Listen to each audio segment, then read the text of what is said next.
Welcome to all. എല്ലാവർക്കും secret PSCയിലേക്ക് സ്വാഗതം. ഇന്ന് നമ്മൾ നോക്കാൻ പോകുന്നത് ഇമ്പോർട്ടൻ്റ് ആയിട്ടുള്ളൊരു ചാപ്റ്ററാണ് കേട്ടോ. ജനാധിപത്യവും അവകാശങ്ങളും എന്നാണ് ചാപ്റ്ററിൻ്റെ പേര്.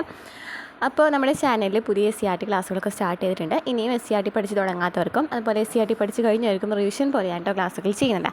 അതുപോലെ തന്നെ പ്രീവിയസ് ക്വസ്റ്റ്യൻ ആൻസേഴ്സ് PSC ആവർത്തിക്കുന്ന ചോദ്യങ്ങൾ അതുമായി ബന്ധപ്പെട്ട് SCERT പാഠഭാഗങ്ങളൊക്കെ ചെയ്യുന്നുണ്ട്. അപ്പോൾ ക്ലാസ്സുകൾ ഇഷ്ടമാണെന്നുണ്ടെങ്കിൽ സപ്പോർട്ട് ചെയ്യുക. നമുക്ക് ഇന്നത്തെ ക്ലാസ്സിലേക്ക് പോകാം. പറ്റിയും അവകാശങ്ങൾ എന്നാണ് ചാപ്റ്ററിൻ്റെ പേര്. അപ്പോൾ ആദ്യം തന്നെ ഇവിടെ നെൽസൺ മണ്ടേല കുറച്ച് വരികൾ നൽകിയിട്ടുണ്ട്. എന്നാൽ നമുക്ക് നോക്കാം. അദ്ദേഹം ഒരു സമരം നയിച്ചപ്പോൾ അദ്ദേഹത്തിൻ്റെ വാക്കുകളാണ് ഇവിടെ നൽകിയിരിക്കുന്നത്. രാജ്യത്തെ എല്ലാ മേൽക്കോയ്മകൾക്കും എതിരായിട്ടാണ് ഞാൻ പറയുകയും പ്രവർത്തിക്കുകയും ചെയ്തിട്ടുള്ളത്. സ്വാതന്ത്ര്യവും ജനാധിപത്യവും സഹവർത്തിത്വവും സമത്വവുമുള്ള ഒരു രാഷ്ട്രത്തിന് വേണ്ടിയാണ് ഞാൻ പടവെട്ടുന്നത്. ഇത് നേടിയെടുക്കുകയാണ് എൻ്റെ ലക്ഷ്യം. ജനാധിപത്യ വ്യവസ്ഥയിൽ നിങ്ങളും ഞങ്ങളും തുല്യരാവും എന്ന് നെൽസൺ മണ്ടേല കുറച്ച് വാക്കുകൾ നൽകിയിട്ടുണ്ട് അല്ലേ. അദ്ദേഹം എന്താണ് ദക്ഷിണാഫ്രിക്കയിലെ ജനാധിപത്യ വിരുദ്ധ ഭരണകൂടത്തിനെതിരെ സമരം നയിച്ചിട്ടുണ്ടായിരുന്നു. അപ്പോൾ അദ്ദേഹം എഴുതിയിട്ടുള്ള വാക്കുകളായിരുന്നു കേട്ടോ. അപ്പോൾ ഇതിൽ നിന്ന് നമുക്ക് എന്താണ് മനസ്സിലാക്കാൻ വേണ്ടി വരുന്നത്, അദ്ദേഹം എങ്ങനെയാണ് കാണുന്നത്. അദ്ദേഹം എല്ലാത്തിനെതിരെ പ്രതികരിക്കുന്നുണ്ട് അല്ലേ. എല്ലാത്തിനെതിരെ പ്രതികരിക്കുന്നുണ്ട്. സമത്വവും സഹവർത്തിത്വമുള്ള ഒരു രാജ്യത്തിന് വേണ്ടി പ്രതികരിക്കുന്നുണ്ട്. അപ്പോൾ നോക്കിയേ, എല്ലാവരെയും തുല്യമായി പരിഗണിക്കുന്ന ജനാധിപത്യ വ്യവസ്ഥയാണ് അദ്ദേഹം സ്വപ്നം കണ്ടതെന്ന് നമുക്ക് ഇതിൽ നിന്നും മനസ്സിലായില്ലേ. അപ്പോൾ എന്താണ് ജനാധിപത്യം? ജനാധിപത്യം എന്ന് പറയുന്നത് ഡീറ്റെയിൽ ആയിട്ട് നമ്മൾ ഓൾറെഡി ചാപ്റ്റർ എടുത്തിട്ടുണ്ട് കേട്ടോ, ജനാധിപത്യം എന്ന് പറയുന്നത്. അപ്പോൾ നന്നായിട്ട് ക്ലാസ്സുകൾ കാണാൻ തുടങ്ങി പോയി കാണാം കേട്ടോ.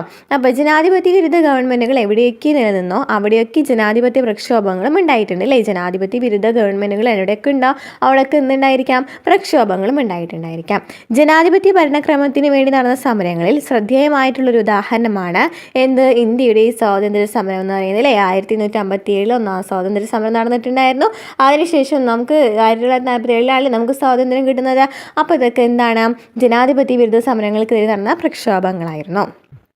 ഇനി നെൽസൺ മണ്ടേല ആരാണ്? നെൽസൺ മണ്ടേല ചോദിച്ചിട്ട് ഏതൊരു കഴിഞ്ഞ ക്വസ്റ്റ്യൻ പേപ്പറിൽ ഞാൻ കണ്ടിട്ടുണ്ടായിരുന്നു കേട്ടോ. നെൽസൺ മണ്ടേല എന്ന് പറയുന്നത് നോക്കാം. ദക്ഷിണാഫ്രിക്കയിലെ ട്രാൻസ്കോയി ഗ്രാമത്തിൽ കസോസ ഗോത്ര വിഭാഗത്തിൽ 1918 ജൂലൈ 18 അദ്ദേഹം ജനിക്കുന്നത്.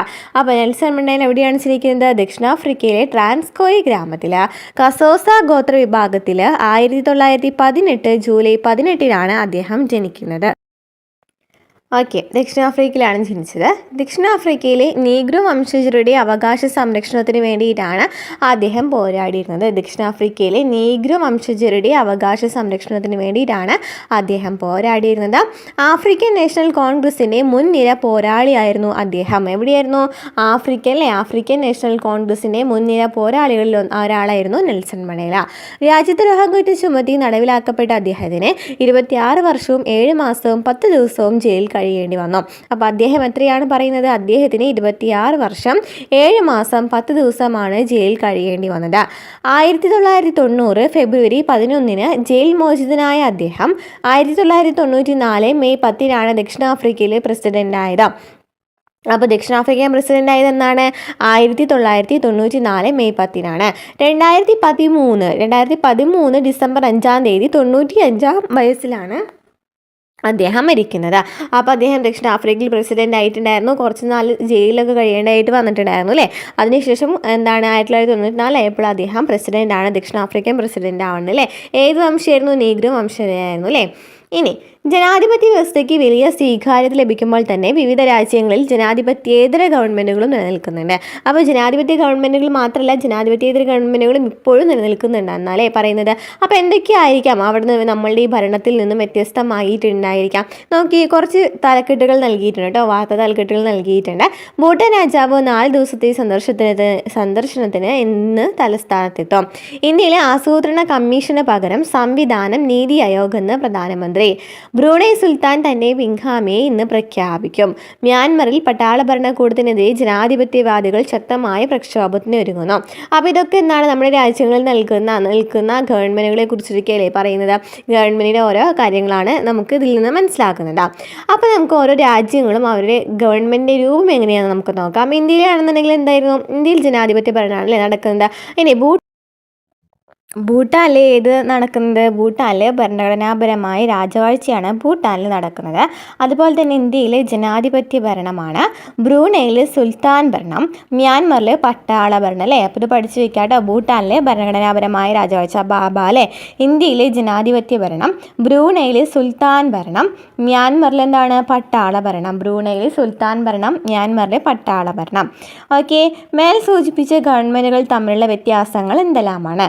ഭൂട്ടാൻ രാജാവും ബ്രൂണൈ സുൽത്താനും പിന്തുടർച്ചാടിസ്ഥാനത്തിൽ അധികാരത്തിൽ വരുന്നു അല്ലേ. ഇവിടെ നോക്കിയേ, ഭൂട്ടാനിലാണെന്നുണ്ടെങ്കിലും അതുപോലെ തന്നെ എന്താണ് പറഞ്ഞത് നമ്മെ, ബ്രൂണൈയിലാണെന്നുണ്ടെങ്കിൽ എന്താണ് സുൽത്താൻ ഭരണമാണ് അല്ലേ.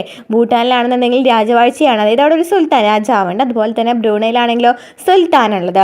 അപ്പോൾ അങ്ങനെയാണ് അവർ പിന്തുടർച്ച അധികാരം മൂലമാണ് അല്ലേ അവർ നിലവിൽ വരുന്നത്. ഇവ ജനാധിപത്യേതര ഗവൺമെൻറ്റുകൾക്ക് ഉദാഹരണമാണ്. ഇതെന്താണ്? ജനാധിപത്യേതര ഗവൺമെൻറ്റാണ്.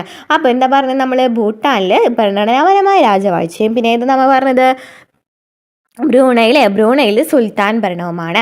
ഇത് നമ്മൾ പറഞ്ഞു ഏതായിരുന്നു? ഇന്ത്യയും പറഞ്ഞു, അതുപോലെ തന്നെ മ്യാൻമറും പറഞ്ഞു അല്ലേ. അപ്പോൾ പട്ടാള ഭരണവും ജനാധിപത്യേതര ഗവൺമെൻറ്റുകളിലാണ് ഉൾപ്പെടുന്നത്. പട്ടാള ഭരണം എന്ന് പറയുന്നത് എന്താണ്? പട്ടാള ഭരണം എവിടെയായിരുന്നു നടക്കുന്നത്? മ്യാൻമറിലായിരുന്നു. പട്ടാള ഭരണം എന്ന് പറയുന്നതും ജനാധിപത്യേതര ഗവൺമെൻറ്റുകളിലാണ് പെടുന്നത്. അപ്പോൾ ഇന്ത്യ എന്ന് പറയുന്നത് മാത്രമല്ലേ ജനാധിപത്യ ഭരണം ഇതിൽ കാണിക്കുന്നത്? ഇന്ത്യ എന്ന് പറയുന്നത് മാത്രമാണ് ജനാധിപത്യ ഭരണം ഉള്ളത്. അതുപോലെ തന്നെ ഭൂട്ടാനിൽ ഭരണഘടനാപരമായ രാജവാഴ്ച, ബ്രൂണൈയിൽ സുൽത്താൻ ഭരണം, മ്യാൻമറിലെ പട്ടാള ഭരണം എന്താണ്? ഭരണഘടനേതര ജനാധിപത്യേതര ഇതിൽ വരുന്നതാണല്ലേ, ജനാധിപത്യേതര ഗവൺമെൻറ്റിൽ വരുന്നതാണ്. ഓക്കെ ആണല്ലോ. അപ്പോൾ നമുക്ക് മനസ്സിലായി, ഒരു വ്യക്തിയോ ഒന്നിലധികം വ്യക്തികളോ സ്വന്തം ഇഷ്ടാനുസരണം നടത്തുന്ന ഭരണക്രമമാണ് ജനാധിപത്യേതര ഭരണവ്യവസ്ഥ എന്ന് പറയുന്നത് അല്ലേ. ഒന്നില്ലെങ്കിൽ ഒരു വ്യക്തി ആയിരിക്കാം, അല്ലാന്നുണ്ടെങ്കിൽ ഒന്നിലധികം വ്യക്തികളായിരിക്കാം. സ്വന്തം ഇഷ്ടാനുസരണം നടക്കുകയാണെന്നുണ്ടെങ്കിൽ അതിനെയാണ് നമ്മൾ എന്തെന്ന് പറയുന്നത്? ജനാധിപത്യേതര ഭരണവ്യവസ്ഥ എന്ന് പറയുന്നത്. ഇന്ത്യയിലെ ജനാധിപത്യ ഭരണക്രമമാണ് അല്ലേ. ഇന്ത്യയിൽ എന്താണ്? ജനാധിപത്യ ഭരണക്രമമാണുള്ളത്. ഇനി ജനപ്രതിനിധികൾ നടത്തുന്ന ഭരണക്രമത്തെയാണ് ജനാധിപത്യ ഗവൺമെൻറ് എന്ന് പറയുന്നത്. അപ്പോൾ ജനപ്രതിനിധികൾ നടത്തുന്ന ഗവൺമെൻറ്റിനെ ജനാധിപത്യ ഗവൺമെൻറ് എന്നും, അതല്ലാതെ ജനാധിപത്യേതര ഗവൺമെൻറ് എന്ന് വെച്ചാൽ എന്താണ്? ജനാധിപത്യേതര ഗവൺമെൻറ് എന്ന് വെച്ചാൽ എന്തായിരുന്നു? ഒരു വ്യക്തിയോ ഒന്നിലധികം വ്യക്തികളോ സ്വന്തം ഇഷ്ടാനുസരണം നടത്തുന്ന ഭരണക്രമത്തെ എന്തെന്ന് പറഞ്ഞു? ജനാധിപത്യേതര ഭരണവ്യവസ്ഥ എന്ന് പറഞ്ഞു. അതല്ല, ജനപ്രതിനിധികൾ നടത്തുകയാണെന്നുണ്ടെങ്കിൽ അതിനെ ജനാധിപത്യ ഗവൺമെൻറ് എന്നും പറഞ്ഞു അല്ലേ. അപ്പോൾ നമുക്കൊരു ടേബിൾ നൽകിയിട്ടുണ്ട്. ജനാധിപത്യ ഗവൺമെൻറ്റും ജനാധിപത്യേതര ഗവൺമെൻറ്റും തമ്മിലുള്ള ഡിഫറൻസ് എന്താണെന്നല്ലേ നോക്കി വെക്കാം. ജനാധിപത്യ ഗവൺമെന്റ് എന്ന് വെച്ചാൽ എന്താണ്? ജനങ്ങൾ തിരഞ്ഞെടുക്കുന്ന ജനപ്രതിനിധികളുടെ ഭരണമാണ് ജനാധിപത്യ ഗവൺമെന്റിൽ ഉണ്ടായിരിക്കുക. ജനങ്ങൾ തിരഞ്ഞെടുക്കുന്ന ജനപ്രതിനിധികളുടെ ഭരണമാണ് ജനാധിപത്യ ഗവൺമെന്റിൽ ഉണ്ടായിരിക്കുക. അതുപോലെ തന്നെ എന്തുണ്ടായിരിക്കും അവിടെ? ജനങ്ങൾക്ക് അഭിപ്രായ സ്വാതന്ത്ര്യവും അവകാശങ്ങളും നിയമപരമായി ഉറപ്പു നൽകുന്നു. ഓക്കെ ആണല്ലോ. ഇനി ഭരണാധികാരികളും നിയമത്തിന് വിധേയരായിട്ട് പ്രവർത്തിക്കുന്നുണ്ട്. അവിടെ ഭരണാധികാരികളും നിയമത്തിന് വിധേയരായിട്ട് പ്രവർത്തിക്കുന്നുണ്ട്. അപ്പോൾ എന്താ പറയുന്നത്? ജനാധിപത്യ ഗവൺമെന്റ് എന്ന് വെച്ചാൽ ജനങ്ങൾ തിരഞ്ഞെടുക്കുന്ന ജനപ്രതിനിധികളുടെ ഭരണമായിരിക്കാം. അതുപോലെ തന്നെ അവിടെ അവർക്ക് അഭിപ്രായ സ്വാതന്ത്ര്യവും അവകാശങ്ങളും ഉറപ്പു നൽകുന്നുണ്ട്. ഭരണാധികാരികളും നിയമത്തിന് വിധേയരായിട്ട് പ്രവർത്തിക്കുന്നുണ്ട്. ഇനി ജനാധിപത്യേതര ഗവൺമെന്റ് എന്ന് വെച്ചാൽ എന്താണ്? അധികാരം പരമ്പരാഗതമായിട്ട് കൈമാറുകയോ പിടിച്ചെടുക്കുകയോ ചെയ്യുന്നതിനെയാണ് ജനാധിപത്യേതര ഗവൺമെന്റ് എന്ന് പറയുന്നത്. ഒന്നില്ലെങ്കിൽ എന്തായിരിക്കും? പാരമ്പര്യമായിട്ട് കിട്ടുന്നതായിരിക്കും, അല്ലെങ്കിൽ എന്ത് ചെയ്യും? ഓരോ പ്രദേശങ്ങളിൽ പിടിച്ചെടുക്കുകയും ചെയ്യുന്നതിലൂടെയൊക്കെ ആയിരിക്കണം ജനാധിപത്യേതര ഗവൺമെന്റ് ലഭിക്കുന്നത്. എന്നാൽ അവിടെ എന്താണ്? ആൾക്കാർക്ക് അഭിപ്രായ സ്വാതന്ത്ര്യം അവകാശങ്ങളൊക്കെ എന്താണ്? ഭയങ്കര കുറവാണല്ലേ. ചിലപ്പോൾ ലഭിക്കണമെന്നേ ഇല്ല. അപ്പോൾ പരിമിതമാണ്. ജനങ്ങൾക്ക് അഭിപ്രായ സ്വാതന്ത്ര്യവും അവകാശങ്ങളും പരിമിതമാണ്. ഇനി ഭരണാധികാരി നിയമത്തിന് അതീതനാണ്. കാരണം അവർ തീരുമാനിക്കുന്നതാണല്ലേ നിയമം എന്ന് പറയുന്നത്. അവിടെ എന്താണ് ഭരണാധികാരികൾ തീരുമാനിക്കുന്നത്? അതാണ് അവിടുത്തെ നിയമം എന്ന് പറയുന്നത്. അപ്പോൾ മനസ്സിലായല്ലോ ജനാധിപത്യ ഗവൺമെൻറ്റും ജനാധിപത്യേതര ഗവൺമെൻറ്റും തമ്മിലുള്ള ഡിഫറൻസ് എന്താണെന്ന് മനസ്സിലായല്ലോ. ജനാധിപത്യ ഗവൺമെൻറ് എന്ന് വെച്ചാൽ എന്താ? ജനങ്ങൾ തിരഞ്ഞെടുക്കുകയാണല്ലേ. അതുപോലെ തന്നെ അവർക്ക് എന്തുണ്ടായിരിക്കണം?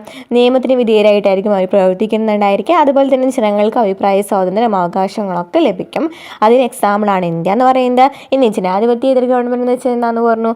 അവർക്ക് ഒന്നില്ലെങ്കിൽ പിന്തുടർച്ച അവകാശമായിരിക്കും, ഇല്ലാന്നുണ്ടെങ്കിൽ എന്തായിരിക്കും? ചിലപ്പോൾ കൈമാറ്റം ചെയ്യപ്പെടുന്നതിലൊക്കെ അല്ലേ. അതില്ലെങ്കിൽ നമുക്ക് പിടിച്ചെടുക്കാം. ഓരോ സമരങ്ങളും ഓരോ പ്രക്ഷോഭങ്ങളൊക്കെ വഴി ഇങ്ങനെ പിടിച്ചെടുക്കുന്നുണ്ടല്ലോ. അപ്പോൾ അങ്ങനെ പിടിച്ചെടുക്കുന്ന വഴിയൊക്കെ ലഭിക്കാം. അല്ലാന്നുണ്ടെങ്കിൽ എന്താണ്? അതുപോലെ തന്നെ അവർക്കെന്ന് വെച്ചാൽ അവിടുത്തെ ജനങ്ങൾക്ക് അഭിപ്രായ സ്വാതന്ത്ര്യം അവകാശങ്ങളൊക്കെ പരിമിതമായിരിക്കും. പിന്നെ അവർ തന്നെയാണല്ലോ നിയമം പാലിക്കുന്ന നിയമം ഉണ്ടാക്കുന്ന ആരെന്നെയാണ്? ഈ ഭരണാധികാരികൾ തന്നെയായിരിക്കും അല്ലേ. അപ്പം അത്രയൊക്കെയാണ് ജനാധിപത്യ ഗവൺമെൻറ്റും ജനാധിപത്യേതര ഗവൺമെൻറ്റും തമ്മിലുള്ള ഡിഫറൻസ് പറഞ്ഞത്. ഇനി ജനാധിപത്യേതര ഗവൺമെൻറ് എവിടെയൊക്കെയെന്ന് നമ്മൾ പറഞ്ഞു? മ്യാൻമറിൽ പട്ടാള ഭരണമാണെന്ന് പറഞ്ഞു. അതുപോലെ തന്നെ ബ്രൂണൈയിൽ എന്താ പറഞ്ഞത്? സുൽത്താൻ സുൽത്താൻ ഭരണമാണെന്ന് പറഞ്ഞു അല്ലേ. അതുപോലെ തന്നെ എന്താ നമ്മൾ പറഞ്ഞ ഒരു രാജ്യം കൂടി പറഞ്ഞിട്ടുണ്ടായിരുന്നല്ലോ, ഭൂട്ടാൻ അല്ലേ, ഭരണഘടനാപരമായ രാജവാഴ്ചയാണെന്ന് പറഞ്ഞു. അപ്പോൾ ഇത്രയൊക്കെയാണ് എന്ത് പറയാനുള്ളത്, ജനാധിപത്യ ഗവൺമെൻറ്റും ജനാധിപത്യേതര ഗവൺമെൻറ്റും തമ്മിലുള്ള ഡിഫറൻസ് പറയാനുള്ളത്. ലോകത്ത് ഭൂരിഭാഗം രാജ്യങ്ങളും സ്വീകരിച്ചിരിക്കുന്നത് ജനാധിപത്യ ഭരണക്രമമാണ്.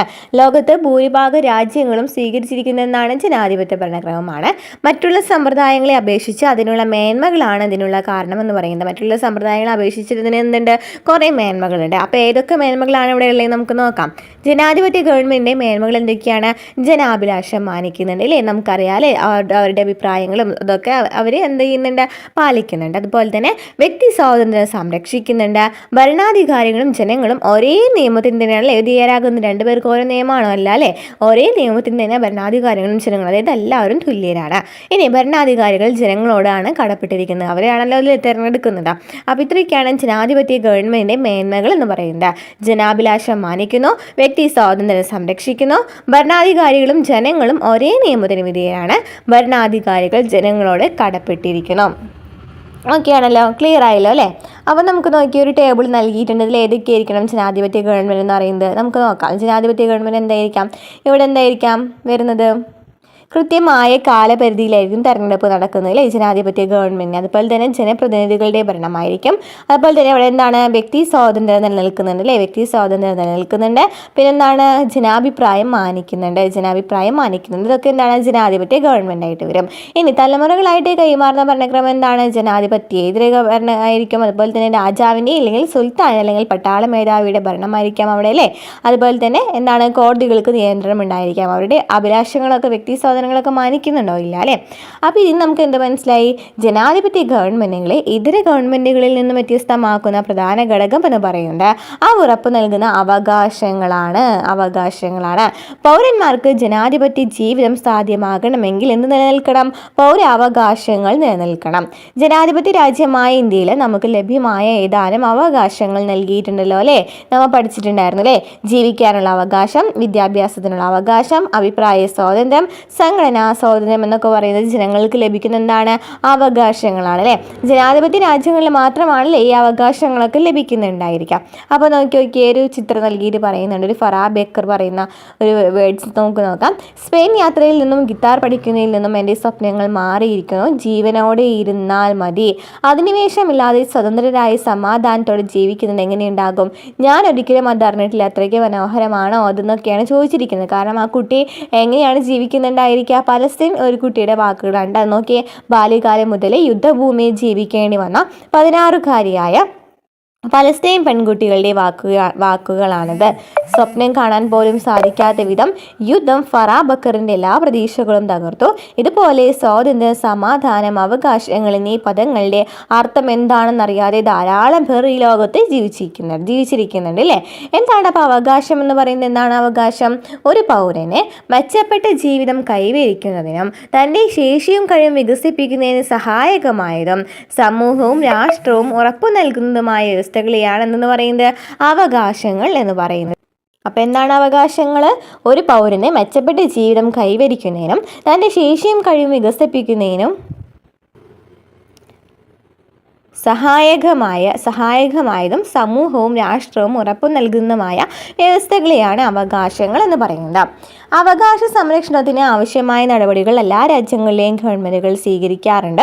ഓരോ രാജ്യവും ഭരണഘടനയിൽ ഉൾപ്പെടുത്തി പൗരന് ഉറപ്പു നൽകുന്ന അവകാശങ്ങളുടെ പട്ടികയെയാണ് അവകാശ പത്രിക എന്ന് പറയുന്നത്.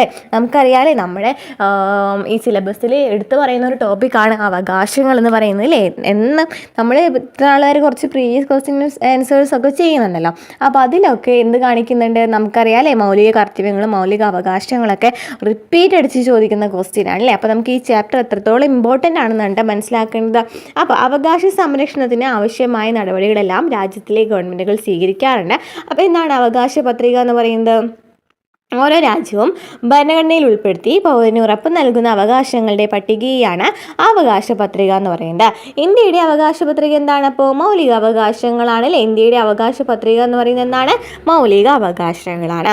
ഇനി എന്താണ് മൗലിക അവകാശങ്ങൾ അല്ലെങ്കിൽ മനുഷ്യ അവകാശങ്ങൾ എന്നൊക്കെ പറയുന്നത് നോക്കി വയ്ക്കാം. ഇവിടെ നമുക്കൊരു പിക്ചർ നൽകിയിട്ടുണ്ട് അല്ലേ.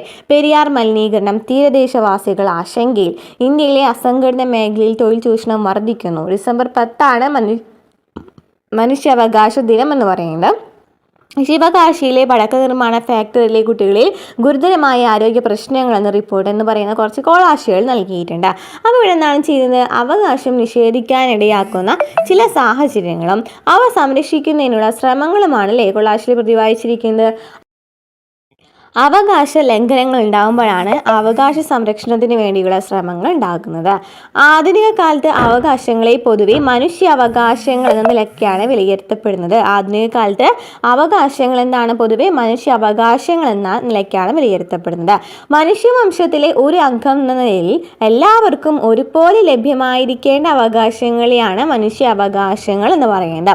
മനുഷ്യവംശത്തിലെ ഒരു അംഗം എന്ന നിലയിൽ എല്ലാവർക്കും ഒരുപോലെ ലഭ്യമായിരിക്കേണ്ട അവകാശങ്ങളെയാണ് മനുഷ്യാവകാശങ്ങൾ എന്ന് പറയുന്നത്. അപ്പോൾ എന്താണ് സാർവദേശീയ മനുഷ്യാവകാശ പ്രഖ്യാപനം എന്ന് പറയുന്നത്?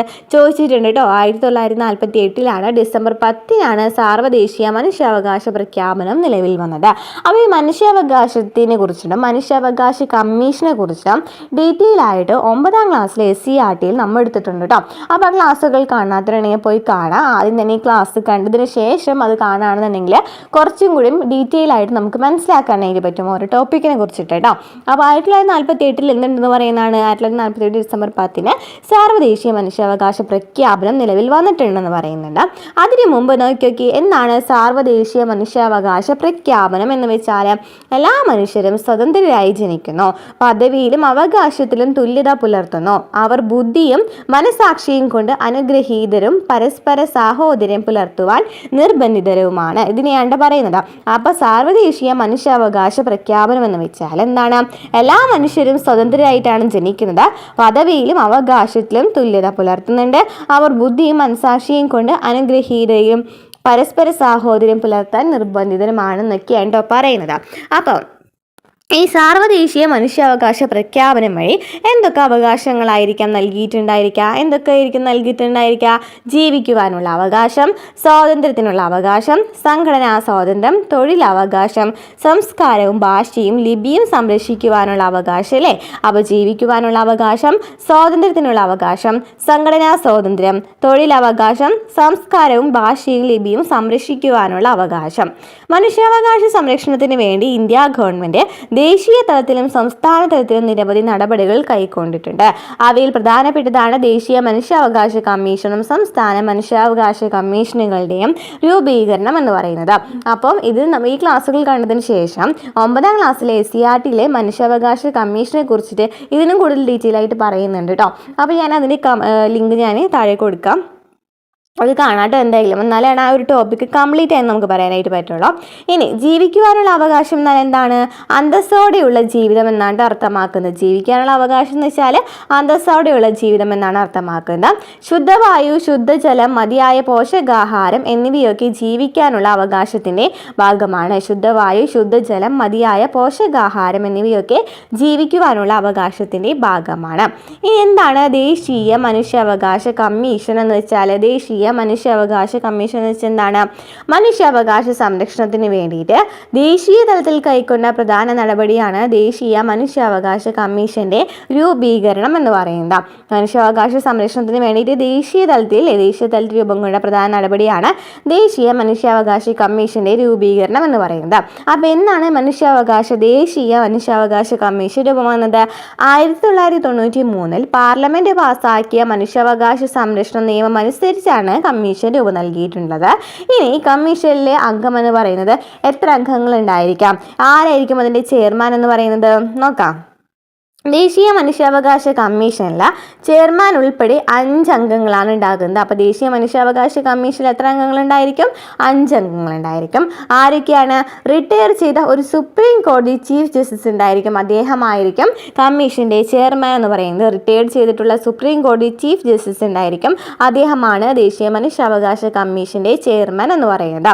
അപ്പോൾ ദേശീയ മനുഷ്യാവകാശ കമ്മീഷൻ എന്ന് വെച്ചാൽ എന്താണ്?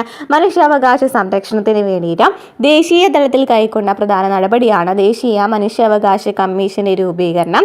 1993 പാർലമെന്റ് പാസ്സാക്കിയത് മനുഷ്യാവകാശ സംരക്ഷണ നിയമം അനുസരിച്ചിട്ടാണ് കമ്മീഷൻ രൂപം നൽകിയത്. ഈ ദേശീയ മനുഷ്യാവകാശ കമ്മീഷനിൽ ചെയർമാൻ ഉൾപ്പെടെ 5 അംഗങ്ങളാണ് ഉണ്ടായിരിക്കാം. റിട്ടയർ ചെയ്ത ഒരു സുപ്രീം കോടതി ചീഫ് ജസ്റ്റിസ് ആയിരിക്കും അദ്ദേഹത്തെ ഈ കമ്മീഷന്റെ ചെയർമാൻ എന്ന് പറയുന്നത്. ഓക്കെ ആണല്ലോ. ഇനി ദേശീയ മനുഷ്യാവകാശ കമ്മീഷന്റെ ചുമതലകൾ എന്തൊക്കെയാണ്? ദേശീയ മനുഷ്യാവകാശ കമ്മീഷന്റെ ചുമതലകൾ എന്തൊക്കെയാണ്? മനുഷ്യാവകാശ ലംഘനവുമായി ബന്ധപ്പെട്ട പരാതിന്മേൽ അന്വേഷണം നടത്തുക. ഇമ്പോർട്ടൻ്റ് ആണോ? ഇത് നമ്മൾ ചോദിച്ചിട്ടുണ്ട്. LDCയിലൊക്കെ എപ്പോഴും ചോദിക്കാറുള്ള ക്വസ്റ്റ്യൻ ആണല്ലേ. അതിനുശേഷം ഇപ്പം നടക്കുന്ന എല്ലാ ക്വസ്റ്റ്യൻസിലും കാണുന്നുണ്ട്. അപ്പോൾ നോക്കാം, ദേശീയ മനുഷ്യാവകാശ കമ്മീഷന്റെ ചുമതലകൾ എന്തൊക്കെയാണ്? മനുഷ്യാവകാശ കമ്മീഷന് ലംഘനവുമായിട്ടല്ലേ ബന്ധപ്പെട്ട പരാതികളിൽ അന്വേഷണം നടത്തുക, ജയിലുകളും മറ്റും സന്ദർശിച്ച് അന്തേവാസികളുടെ ജീവിത സൗകര്യം പഠിച്ച് ശുപാർശകൾ നൽകുക.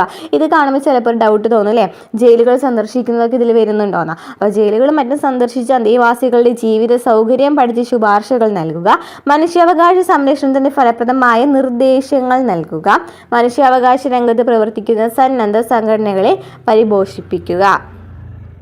അപ്പോൾ എന്തൊക്കെയാണ് ഇവിടെ വരുന്നത്? ചുമതലകൾ എന്തൊക്കെയാണ്? മനുഷ്യാവകാശ ലംഘനവുമായി ബന്ധപ്പെട്ട പരാതിന്മേൽ അന്വേഷണം നടത്തുക, ജയിലുകളും മറ്റും സന്ദർശിച്ച് അന്തേവാസികളുടെ ജീവിത സൗകര്യം പഠിച്ച് ശുപാർശകൾ നൽകുക, മനുഷ്യാവകാശ സംരക്ഷണത്തിന് ഫലപ്രദമായ നിർദ്ദേശങ്ങൾ നൽകുക, മനുഷ്യാവകാശ രംഗത്ത് പ്രവർത്തിക്കുന്ന സന്നദ്ധ സംഘടനകളെ പരിപോഷിപ്പിക്കുക എന്നിവയ്ക്കാണ് ഇമ്പോർട്ടൻ്റ് ആണ്, പഠിച്ചു വെക്കാം കേട്ടോ. നിർദ്ദേശങ്ങൾ നൽകുന്നുണ്ട്, അതുപോലെ തന്നെ അവിടെ സംഘടനകൾ രൂപീകരിക്കുന്നുണ്ട്, പിന്നെ ജയിലിൽ പോയിട്ട് സന്ദർശിക്കുന്നുണ്ട്, അതുപോലെ തന്നെ എന്തെങ്കിലും പരാതി ഉണ്ടെങ്കിൽ അന്വേഷണം നടത്തുന്നുണ്ട്. ഇനി ഈ ജസ്റ്റിസ് രംഗനാഥ മിശ്ര എന്ന് പറയുന്നത് ഇമ്പോർട്ടൻ്റ് ആണ്. മനുഷ്യാവകാശ കമ്മീഷന്റെ ആദ്യത്തെ ചെയർമാനാണ് ജസ്റ്റിസ് രംഗനാഥ മിശ്ര. ജസ്റ്റിസ് രംഗനാഥ മിശ്രയാണ് മനുഷ്യാവകാശ കമ്മീഷന്റെ ആദ്യത്തെ ചെയർമാനായിരുന്നത്. ഇനി നമുക്ക് സംസ്ഥാന മനുഷ്യാവകാശ കമ്മീഷൻ നോക്കാം. സംസ്ഥാന മനുഷ്യാവകാശ കമ്മീഷൻ എന്താ പറയുന്നത്? എല്ലാ സംസ്ഥാനങ്ങളിലും സംസ്ഥാന മനുഷ്യാവകാശ കമ്മീഷനുകൾക്ക് രൂപം നൽകിയിട്ടുണ്ട്. 1998 കേരള സംസ്ഥാന മനുഷ്യാവകാശ കമ്മീഷൻ നിലവിൽ വന്നു. അപ്പോൾ എന്നാണ് കേരള സംസ്ഥാന മനുഷ്യാവകാശ കമ്മീഷൻ നിലവിൽ വന്നത്? 1998 കേരള സംസ്ഥാന മനുഷ്യാവകാശ കമ്മീഷൻ നിലവിൽ വന്നത്. എന്നാൽ ദേശീയ മനുഷ്യാവകാശ കമ്മീഷൻ എന്നായിരുന്നു? 1993 ഒക്ടോബർ 12 നിലവിൽ വന്നത്. ഇനി ഇവിടെ എത്ര അംഗങ്ങൾ ഉണ്ടായിരിക്കാം? ഒരു ചെയർമാനും 2 അംഗങ്ങളും തുടങ്ങിയതാണ് സംസ്ഥാന മനുഷ്യാവകാശ കമ്മീഷൻ എന്ന് പറയുന്നത്. അതായത് 3 അംഗങ്ങൾ അല്ലേ, ഒരു ചെയർമാൻ ഉണ്ടായിരിക്കാം, 2 അംഗങ്ങൾ ഉണ്ടായിരിക്കാം. അങ്ങനെ സംസ്ഥാന മനുഷ്യാവകാശ കമ്മീഷനിലെ 3 അംഗങ്ങളാണ് ഉണ്ടായിരിക്കുക. ദേശീയ മനുഷ്യാവകാശ കമ്മീഷന് നിക്ഷിപ്തമായിരിക്കുന്ന ചുമതലകൾ തന്നെയാണ് സംസ്ഥാന മനുഷ്യാവകാശ കമ്മീഷനും ഉള്ളത്. അതായത് നമ്മൾ നേരത്തെ പറഞ്ഞല്ലോ അല്ലേ, എന്തൊക്കെയാ ജയിലിൽ പോയിട്ട് സന്ദർശിക്കുക, പരാതിന്മേൽ അന്വേഷണം നടത്തുക, അതുപോലെ തന്നെ എന്താ പറഞ്ഞത്, നമ്മെ സന്നദ്ധ സംഘടനകൾ രൂപീകരിക്കുക, പിന്നെ എന്തൊക്കെയാണ് പറഞ്ഞിട്ടുണ്ടായിരുന്നത്? പിന്നെ നമ്മെ നിർദ്ദേശങ്ങൾ നൽകുക അല്ലെ, ഫലവത്തായിട്ടുള്ള നിർദ്ദേശങ്ങൾ നൽകുകയാണ് ഇതിൻ്റെയും ചുമതലകൾ എന്ന് പറയുന്നത്. മനുഷ്യാവകാശങ്ങൾ നിഷേധിക്കപ്പെട്ടാൽ മനുഷ്യാവകാശ കമ്മീഷനെ സമീപിക്കാവുന്നതാണ് അല്ലേ. ഇത് ചിലപ്പോൾ ചോദിക്കാത്ത സ്റ്റേറ്റ്മെന്റ് ആയിട്ട്. മനുഷ്യാവകാശങ്ങൾ നിഷേധിക്കപ്പെട്ടാൽ ആരെയാണ്? മനുഷ്യാവകാശ കമ്മീഷനെ സമീപിക്കാമെന്ന് പറയുന്നുണ്ട്. ഓക്കെ ആണല്ലോ. അപ്പോൾ ഇത്രയാണ് മനുഷ്യാവകാശ കമ്മീഷനെ കുറിച്ചിട്ട് പറയുന്നത്. ഓക്കെ ആണല്ലോ അല്ലേ. ഇനി എന്താണ് കുട്ടികളുടെ അവകാശങ്ങൾ എന്ന് പറയുന്നത്? കുട്ടികളുടെ അവകാശങ്ങൾ എന്തൊക്കെയാണ്? അഭിപ്രായ സ്വാതന്ത്ര്യം ഉണ്ട് അല്ലേ, അതുപോലെ തന്നെ പഠിക്കാനുള്ള അവകാശമുണ്ട്, അതുപോലെ തന്നെ പേരിനും ദേശീയതയ്ക്കും അവകാശമുണ്ട്, ബാലവേലിൽ നിന്ന് സംരക്ഷണം എന്നൊക്കെ പറയുന്നത് കുട്ടികളുടെ അവകാശമാണ്. അപ്പോൾ കുട്ടികളുടെ അവകാശങ്ങൾ നൽകിയിട്ടുണ്ട്. എന്തുകൊണ്ടാണ് കുട്ടികൾക്ക് സവിശേഷമായ അവകാശങ്ങൾ ആവശ്യമാകുന്നത്? എന്തൊക്കെയാണ് കുട്ടികളുടെ അവകാശങ്ങൾ എന്ന് പറയുന്നത്? നോക്കി കുട്ടികളുടെ അവകാശം വിദ്യാഭ്യാസം നമ്മൾ പറഞ്ഞു, അതുപോലെ തന്നെ അഭിപ്രായം പറഞ്ഞു അല്ലേ, ബാലവേലിൽ നിന്നും ചൂഷണത്തിൽ നിന്നൊക്കെ സംരക്ഷണം പറയുന്നുണ്ട് അല്ലേ. അപ്പോൾ ബാല്യത്തിൻ്റെ ശാരീരികവും മാനസികവുമായ അവസ്ഥ കുട്ടികളെ സവിശേഷ പരിഗണന അർഹരാക്കുന്നു.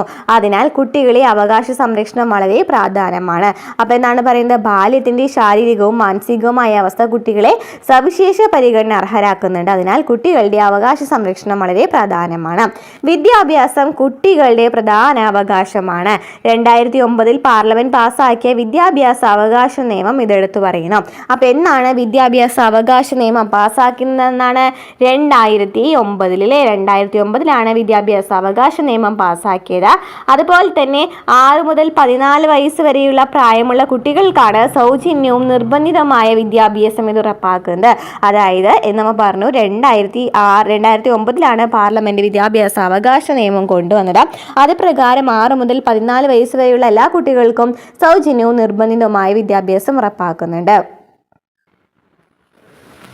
അപ്പോൾ പഠനാനുകൂല അന്തരീക്ഷവും അടിസ്ഥാന സൗകര്യങ്ങളും കുട്ടികളുടെ അവകാശമാണ്. പഠനാനുകൂല അന്തരീക്ഷവും അതുപോലെ തന്നെ അടിസ്ഥാന സൗകര്യങ്ങൾ എന്ത് തന്നെയാണ്? കുട്ടികളുടെ അവകാശമാണ് അല്ലേ. അപ്പോൾ സൗജന്യമായിട്ടുള്ള വിദ്യാഭ്യാസം ലഭിക്കുക മാത്രമല്ല, അതിനുവേണ്ടി ഒരു അന്തരീക്ഷം സൃഷ്ടിക്കുക എന്ന് പറയുന്നത് കുട്ടികളുടെ അവകാശമാണ്. അപ്പോൾ പഠിക്കാനുള്ള അവകാശം കുട്ടികളുടെ അവകാശമാണ് നമ്മൾ മനസ്സിലാക്കിയില്ലേ. ഇനി എന്തൊക്കെയായിരിക്കണം അവകാശം? അതിജീവനത്തിനും സംരക്ഷണത്തിനും പൂർണ്ണ വികാസത്തിനുമുള്ള അവകാശം, മാനസികവും ശാരീരികവുമായ പീഡനങ്ങളിൽ നിന്നും സംരക്ഷണത്തിനും പരിചരണത്തിനുമുള്ള അവകാശം, അതിജീവനത്തിനും സംരക്ഷണത്തിനും പൂർണ്ണ വികാസത്തിനുമുള്ള അവകാശം, മാനസികവും ശാരീരികവുമായ പീഡനങ്ങളിൽ നിന്നും സംരക്ഷണത്തിനുള്ള പരിചരണത്തിനുമുള്ള അവകാശം എന്നൊക്കെ പറയുന്നത് കുട്ടികളുടെ അവകാശങ്ങളിൽ പെടുന്നവയാണ്. ഇനി കുട്ടികളുടെ അവകാശ പ്രഖ്യാപനം നിലനിൽക്കുമ്പോൾ തന്നെ അവർ വിവിധ തരത്തിലുള്ള ചൂഷണങ്ങൾക്ക് വിധേയരാകുന്നുണ്ട് അല്ലേ. കുട്ടികളുടെ അവകാശങ്ങൾ സംരക്ഷിക്കുന്നതിനായിട്ട് ദേശീയ തലത്തിലും സംസ്ഥാന തലത്തിലും ധാരാളം നടപടികൾ കൈക്കൊണ്ടിട്ടുണ്ട് അല്ലേ. നമ്മൾ പറഞ്ഞില്ലേ, നമ്മൾ കഴിഞ്ഞ 3ാം ക്ലാസ്സിലെ CRT പറയുന്നുണ്ട് അല്ലേ, ബാലാവകാശ കമ്മീഷനെ കുറിച്ചിട്ടൊക്കെ ഡീറ്റെയിൽ ആയിട്ട് എടുക്കുന്നുണ്ട് അല്ലേ. ഇതിൽ പ്രധാനപ്പെട്ടതാണ് ദേശീയ ബാലാവകാശ കമ്മീഷനെയും സംസ്ഥാന ബാലാവകാശ കമ്മീഷനെയും രൂപീകരണം എന്ന് പറയുന്നത്. ഇനി ഇതിനു വേണ്ടി പ്രവർത്തിച്ച് കുറച്ച് പേരുണ്ടല്ലോ, നമുക്ക് നോക്കാം.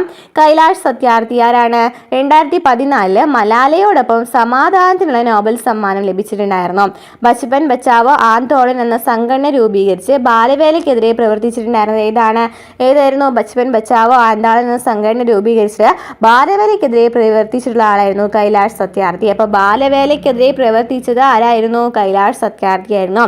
2014 മലാലയോടൊപ്പം സമാധാനത്തിനുള്ള നോബൽ സമ്മാനവും അദ്ദേഹത്തിന് ലഭിച്ചിട്ടുണ്ടായിരുന്നു. ഓക്കെ ആണല്ലോ. ഇനി ആരാണ്? മലാല യൂസഫ്സായി അറിയാലോ അല്ലേ. മലാല യൂസഫ്സായി എന്ന് പറയുന്ന പെൺകുട്ടികളുടെ വിദ്യാഭ്യാസത്തിന് വേണ്ടി പോരാടിയതിന് 17ാം വയസ്സിൽ തന്നെ അദ്ദേഹത്തിന് എന്ത് ലഭിച്ചിട്ടുണ്ടായിരുന്നു? സമാധാനത്തിലുള്ള നോബൽ സമ്മാനം ലഭിച്ചിട്ടുണ്ടായിരുന്നു. മലാല യൂസഫ്സായിക്ക് 17ാം വയസ്സിലാണ് സമാധാനത്തിലുള്ള നോബൽ സമ്മാനം ലഭിച്ചത്. അതിനൊപ്പം തന്നെ കൈലാഷ് സത്യാർത്ഥിക്ക് ലഭിച്ചിട്ടുണ്ടായിരുന്നു ബാലവേലയ്ക്കെതിരെ അല്ലേ. ഇനി മലാല യൂസഫ്സായി എന്തായിരുന്നു? പെൺകുട്ടികളുടെ വിദ്യാഭ്യാസത്തിന് വേണ്ടി പോരാടിയിട്ടുള്ള ഒരു സ്ത്രീയായിരുന്നു അല്ലേ, പെൺകുട്ടിയായിരുന്നു അല്ലേ. ഇനി കുട്ടികളുടെ അവകാശങ്ങൾ ഹനിക്കപ്പെട്ടാൽ ബാലാവകാശ കമ്മീഷനെ സമീപിക്കുവാനും പരാതിപ്പെടുവാനും എന്തുണ്ട്? അവകാശമുണ്ട്. കുട്ടികളുടെ അവകാശങ്ങൾ ഹനിക്കപ്പെട്ടാൽ ആരെയാണ്? ബാലാവകാശ കമ്മീഷനെ സമീപിക്കാം, പരാതിപ്പെടാം. ഇനി നമ്മൾ കുട്ടികളുടെ അവകാശം പറഞ്ഞു, എല്ലാവരുടെയും അവകാശം പറഞ്ഞു. നെക്സ്റ്റ് വരുന്നത് സ്ത്രീകളുടെ അവകാശങ്ങളാണ് കേട്ടോ. സ്ത്രീകളുടെ അവകാശങ്ങൾ എന്താണ് പറയുന്നത്? കുറച്ച് കൊളാഷുകൾ നൽകിയിട്ടുണ്ടല്ലേ. സ്ത്രീകളുടെ അവകാശ സംരക്ഷണത്തിന് എല്ലാ സ്ഥാപനങ്ങളും വനിതാ സെൽ രൂപീകരിക്കണമെന്ന് ഹൈക്കോടതി പറയുന്നുണ്ട്. റെയിൽവേ സ്റ്റേഷനുകളിൽ വനിതകൾക്ക് പ്രത്യേക വിശ്രമ കേന്ദ്രങ്ങൾ വേണം.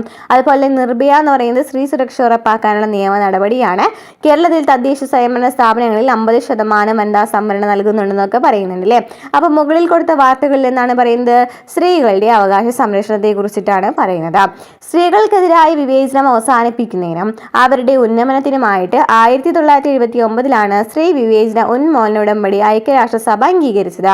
അപ്പോൾ 1979 ഐക്യരാഷ്ട്രസഭ സ്ത്രീകളെ കുറിച്ചിട്ടുള്ള അവകാശങ്ങൾക്ക് വേണ്ടിയിട്ടുള്ള ഉടമ്പടിയൊക്കെ അംഗീകരിച്ചത് 1979 1979. ഓക്കെ ആണല്ലോ. ഇനി നോക്കിയേ, സ്ത്രീകൾക്ക് മാത്രമല്ല അല്ലേ, പുരുഷനും എന്താണ്? തുല്യമായിട്ടുള്ള പരിഗണന വേണം അല്ലേ. അപ്പോൾ പുരുഷന് നൽകുന്ന അതേ തുല്യമായിട്ടുള്ള പരിഗണന സ്ത്രീകൾക്ക് വേണം. അതായത് രണ്ടുപേരും തുല്യരാണ് അല്ലേ. അപ്പോൾ അതാണ് ഇവിടെ പറയുന്നത്. തുല്യ ജോലിക്ക് തുല്യ വേതനം, അതുപോലെ തന്നെ രാഷ്ട്രീയ സാമ്പത്തിക സാമൂഹ്യ മേഖലയിൽ തുല്യ പരിഗണന നൽകണം. സ്കോളർഷിപ്പുകൾ, പഠന സഹായങ്ങൾ എന്നിവ ഉപയോഗപ്പെടുത്തുന്നതിലും തുല്യ അവസരം നൽകണം. എല്ലാ നിലയിലും പുരുഷന് തുല്യമായ പരിഗണന സ്ത്രീയുടെ അവകാശമാണ്. സ്ത്രീകളുടെ അവകാശ സംരക്ഷണത്തിനായിട്ട് ദേശീയ തലത്തിൽ ദേശീയ വനിതാ കമ്മീഷനും സംസ്ഥാന തലത്തിൽ സംസ്ഥാന വനിതാ കമ്മീഷനുകളും പ്രവർത്തിക്കുന്നുണ്ട്. സ്ത്രീകൾക്കെതിരായ അതിക്രമങ്ങൾ, അവകാശ നിഷേധങ്ങൾ എന്നിവയുമായി ബന്ധപ്പെട്ട പരാതികൾ കമ്മീഷന് സമർപ്പിക്കാവുന്നതാണ്. പരാതികൾ അന്വേഷിച്ച് ആവശ്യമായ നടപടികൾ കമ്മീഷൻ കൈക്കൊള്ളുന്നതാണ്. അതായത് എന്താ പറയുന്നത്?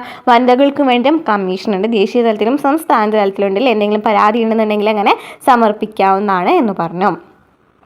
നെക്സ്റ്റ് വരുന്നത് എന്താണ്? അവകാശങ്ങളും കടമകളും അല്ലേ.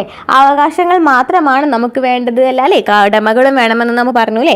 അപ്പോൾ എന്തൊക്കെയാണ് അവകാശങ്ങളും കടമകളും തമ്മിലുള്ള ഡിഫറൻസ് നോക്കാം. ഇത് കഴിഞ്ഞ ഏതോ എക്സാമിന് ചോദിച്ചിട്ടുള്ള ഒരു ഭാഗമാണ് കേട്ടോ. അവകാശങ്ങൾ എന്ന് വെച്ചാൽ എന്താണ്? എന്താണ് അവകാശങ്ങൾ എന്ന് വെച്ചാൽ സ്വാതന്ത്ര്യം എൻ്റെ അവകാശമാണ്. അതുപോലെ തന്നെ എന്താണ് കുട്ടി എന്ന നിലയിൽ സംരക്ഷണം ആരുടെയാണ്? എൻ്റെ അവകാശമാണ്. വാർദ്ധക്യത്തിലുള്ള സംരക്ഷണം മാതാപിതാക്കളുടെ അവകാശമാണ്. വിദ്യാഭ്യാസവും അതിനുള്ള അടിസ്ഥാന സൗകര്യവും എൻ്റെ അവകാശമാണ്. അവകാശങ്ങൾ നിഷേധിക്കപ്പെട്ടാൽ അത് പരിഹരിച്ച് കിട്ടുവാനുള്ള അവകാശവും എനിക്കുണ്ടെന്ന് പറയുന്നുണ്ട്. ഇനി എന്താണ് കടമകൾ എന്ന് വെച്ചാൽ ഞാൻ അനുഭവിക്കുന്ന സ്വാതന്ത്ര്യം മറ്റുള്ളവർക്കും നൽകുക എന്ന് പറയുന്നത് എൻ്റെ കടമയാണ്. എന്നെ സംരക്ഷിക്കുക മാതാപിതാക്കളുടെ കടമയാണ്. വാർദ്ധക്യത്തിൽ മാതാപിതാക്കളെ സംരക്ഷിക്കുക എന്ന് പറയുന്നത് എൻ്റെ കടമയാണ്. സ്കൂൾ നിയമങ്ങൾ അനുസരിക്കുക എന്ന് പറയുന്നത് കടമയാണ്. രാഷ്ട്ര സേവനവും സമൂഹ സേവനവും എൻ്റെ കടമയാണ്. അതാണ് നമ്മൾ പറഞ്ഞത്. അവകാശങ്ങൾ നമ്മൾ പറഞ്ഞു, സ്വാതന്ത്ര്യം എൻ്റെ അവകാശമാണെന്ന് പറഞ്ഞു അല്ലേ. അതുപോലെ തന്നെ മറ്റുള്ള ആൾക്കാരെ സ്വാതന്ത്ര്യത്തിന് വേണ്ടി ഞാൻ അനുഭവിക്കുന്ന അതേ സ്വാതന്ത്ര്യം മറ്റുള്ളവർക്ക് നൽകണം എന്ന് പറയുന്നത് എന്താണ്? നമ്മുടെ കടമയാണ്. ഇനി കുട്ടി എന്ന നിലയിൽ നമുക്ക് നമ്മുടെ സംരക്ഷണം എന്ന് പറയുന്നത് നമ്മുടെ അവകാശമാണ്. എന്നാൽ നമ്മളെ സംരക്ഷിക്കുക എന്ന് പറയുന്നത് മാതാപിതാക്കളുടെ കടമയാണ്. അതുപോലെ തന്നെ വാർദ്ധക്യത്തിൽ സംരക്ഷണം മാതാപിതാക്കളുടെ അവകാശമാണ്. അതുപോലെ തന്നെ നമ്മുടെ കടമയാണല്ലേ അവരെ സംരക്ഷിക്കുക എന്ന് പറയുന്നത്. പിന്നെ എന്താ പറയുന്നത്? വിദ്യാഭ്യാസം അടിസ്ഥാന സൗകര്യ അവകാശമാണ്. അതുപോലെ തന്നെ സ്കൂൾ നിയമങ്ങൾ അനുസരിക്കുക എന്ന് പറയുന്നത് എന്താണ്? നമ്മുടെ കടമയാണ്. അവകാശങ്ങൾ നിഷേധിക്കപ്പെട്ടാൽ അത് പരിഹരിച്ച് കിട്ടുവാൻ എനിക്ക് അവകാശമുണ്ട്. അപ്പോൾ ഏതാനും അവകാശങ്ങളും അതിനനുസൃതമായ ചില കടമകളും നമ്മൾ വായിച്ചു അല്ലേ. കടമകളില്ലാതെ അവകാശങ്ങളൊന്നും നിലനിൽക്കുകയില്ല അല്ലേ. നമുക്കും ഓരോ അവകാശങ്ങളുള്ള പോലെ തന്നെ നമുക്കും എന്തുണ്ട്? കടമകൾ നമ്മൾ ചെയ്യേണ്ടതുണ്ട്. അപ്പോൾ നമുക്ക് ഈ ചാപ്റ്ററിൽ നിന്ന് എന്തൊക്കെയാണ് മനസ്സിലായത്? ഗവൺമെൻറ് എന്ന് പറയുന്നത് ജനാധിപത്യ ഗവൺമെൻറ് ആണ്. അതുപോലെ തന്നെ ജനാധിപത്യേതര ഗവൺമെൻറ് എന്നും ഒക്കെയുണ്ട്. ജനാധിപത്യ ഗവൺമെൻറ്റിൽ ഇന്ത്യയൊക്കെയാണ് വരുന്നത്. ജനാധിപത്യേതര ഗവൺമെൻറ്റിൽ മ്യാൻമറും അതുപോലെ തന്നെ ബ്രുണായും അതുപോലെ തന്നെ എന്തൊക്കെയാണ് വന്നിട്ട് എന്തൊക്കെയായിരുന്നു? മ്യാൻമറും ബ്രുണായും അതുപോലെ തന്നെ ഭൂട്ടാനൊക്കെ വന്നിട്ടുണ്ടായിരുന്നു അല്ലേ. ഇനി ജനാധിപത്യ ഗവൺമെൻറ്റിൽ അവകാശങ്ങൾ സംരക്ഷിക്കപ്പെടുന്നുണ്ട്. ജനാധിപത്യേതര ഗവൺമെൻറ്റിലോ അവകാശങ്ങൾ പരിമിതമായിരിക്കും. ഇനി എന്തൊക്കെ അവകാശങ്ങളാണ് നമ്മൾ പറഞ്ഞത്? മനുഷ്യാവകാശങ്ങൾ, കുട്ടികളുടെ അവകാശങ്ങൾ, സ്ത്രീകളുടെ അവകാശങ്ങളൊക്കെ പറഞ്ഞു അല്ലേ. അപ്പോൾ ഇത്രയൊക്കെയുണ്ട് ഈ ചാപ്റ്ററിൽ പറയാനുള്ളത്. പിന്നെ നമുക്ക് ഇതിൽ നിന്ന് എന്ത് പഠിച്ചു? ജനാധിപത്യ ഗവൺമെൻറ്റും തമ്മിലുള്ള ഡിഫറൻസിലെ ജനാധിപത്യ ഗവൺമെൻറ്റും തമ്മിലുള്ള ഡിഫറൻസ് പഠിച്ചു. അതുപോലെ തന്നെ അവകാശങ്ങളാണ് അതിൽ നിന്നും ഡിഫറൻസ് ആക്കണമെന്ന് നമുക്ക് മനസ്സിലായി. അവകാശ പത്രിക എന്ന് വെച്ചാൽ എന്തായിരുന്നു? ഭരണഘടനയിൽ ഉൾപ്പെടുത്തി ജനങ്ങളെ ഉറപ്പ് നൽകുന്ന അവകാശങ്ങളുടെ പട്ടികയായിരുന്നു അവകാശ പത്രിക. ആധുനിക കാലത്തെ അവകാശങ്ങൾ പൊതുവെ മനുഷ്യാവകാശങ്ങൾ എന്ന നിലയിലാണ് കണക്കാക്കുന്നത്. കുട്ടികളുടെ അവകാശങ്ങൾ, സ്ത്രീകളുടെ അവകാശങ്ങൾ തുടങ്ങിയവയ്ക്ക് മനുഷ്യാവകാശങ്ങളോടൊപ്പം പ്രത്യേക പരിഗണന നൽകിയിരിക്കണം. അവകാശങ്ങളോടൊപ്പം നമുക്ക് കടമകളുണ്ട് എന്നൊക്കെ നമുക്ക് ഈ ചാപ്റ്ററിൽ നിന്ന് മനസ്സിലായി. അപ്പോൾ ഇത്രയൊക്കെയാണ് ഈ ചാപ്റ്ററിൽ പറയുന്നത്. ഇതിനെ തുടർച്ചയായിട്ടുള്ള ചാപ്റ്റേഴ്സ് ഒക്കെ നമ്മൾ എടുത്തിട്ടുണ്ട് കേട്ടോ. 9ാം ക്ലാസ്സിൽ എടുത്തിട്ടുണ്ട്. അതുപോലെ തന്നെ വേറെ ഏതൊക്കെ ചാപ്റ്റേഴ്സ് നമ്മൾ ജനാധിപത്യം, ഈ കമ്മീഷനെ കുറിച്ചൊക്കെ നമ്മൾ ഓൾറെഡി ചെയ്തിട്ടുണ്ട്. ഈ കമ്മീഷനൊക്കെ ഇമ്പോർട്ടൻ്റ് ആണ് കേട്ടോ. നന്നായിട്ട് പഠിച്ച് വയ്ക്കുക. എല്ലാ എക്സാമിനും എന്തായാലും മതി ഒരു ക്വസ്റ്റ്യൻ അല്ല, എന്തായാലും 2-3 ക്വസ്റ്റ്യൻ എന്തായാലും പ്രതീക്ഷിക്കാവുന്ന ഒരു ചാപ്റ്ററാണ് കേട്ടോ. അപ്പോൾ ഒരു ഭാഗമാണ്. അപ്പോൾ നമ്മുടെ ക്ലാസ്സുകൾ ഇഷ്ടമാവാണെന്നെങ്കിൽ സപ്പോർട്ട് ചെയ്യാം കേട്ടോ.